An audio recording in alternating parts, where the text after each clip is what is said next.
दोस्तों, क्रोध हर किसी को आता है। जब भी किसी की बात बुरी लगती है या किसी का व्यवहार पसंद नहीं आता है तो हमें गुस्सा आ जाता है। और एक बार जब यह आता है तो फिर दिमाग से निकलने का नाम नहीं लेता है। ऐसे में आप उस घटना को लेकर बैठ जाते हैं, उसके बारे में सोचते रहते हैं।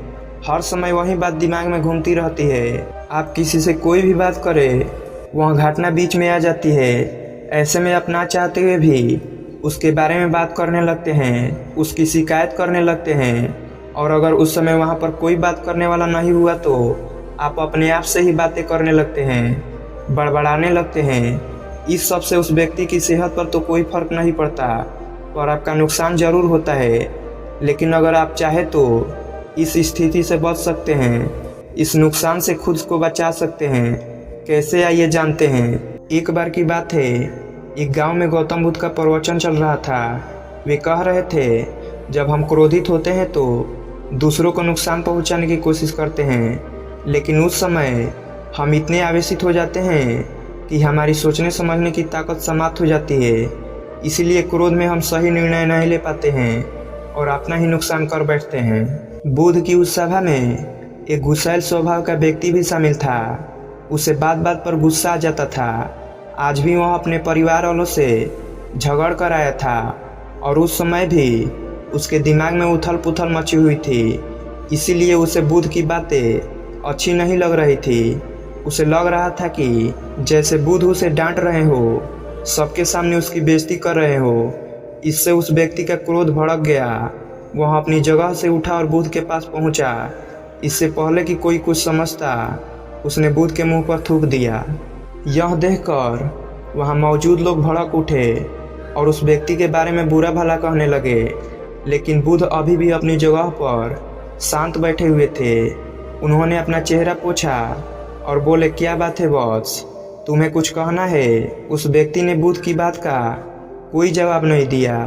वह बिना कुछ कहे वहां से चला गया। यह देखकर एक व्यक्ति से नहीं रहा गया। उसने बुद्ध से पूछा, महात्मन, उस मूर्ख व्यक्ति ने आपका अपमान किया और आपने उसे कुछ नहीं कहा। उस व्यक्ति की बात सुनकर बुद्ध धीरे से मुस्कुराए और फिर बोले, तुमने शायद उस व्यक्ति का चेहरा नहीं देखा। वह बहुत परेशान लग रहा था। मुझे लगता है कि वह किसी चिंता में घिरा हुआ था। इसीलिए ऐसे परेशान व्यक्ति को क्या दोष देना। बुद्ध पर थूकने वाला व्यक्ति सभा से उठने के बाद वह अपने घर चला गया। वह दिन भर बेचैन रहा। उसे अपनी करनी पर पछतावा होता रहा। रात में भी वह सो नहीं पाया और बेचैनी में इधर उधर करवट बदलता रहा। अगले दिन वह फिर से बुद्ध की सभा में गया। वहां पहुंचते ही वह बुद्ध के चरणों में गिर पड़ा और रोने लगा। यह देखकर बुद्ध ने पूछा, क्या हुआ बॉस, तुम क्यों रो रहे हो? वह बोला, मैं वही दुष्ट व्यक्ति हूँ जिसने कल आपका अपमान किया था। पता नहीं कल मुझ पर ऐसा कौन सा पागलपन सवार हुआ जो मैं ऐसी घृणित हरकत कर बैठा। कृपया मुझे क्षमा कर दे। बुद्ध बोले, कल की बातें तो कल ही समाप्त हो गई। कल के बारे में आज क्या सोचना। अगर मैं उस घटना के बारे में सोचता रहता, क्रोध करता तो उससे तो सिर्फ मेरा दिल दुखता। तुम्हें उससे कोई फर्क नहीं पड़ता।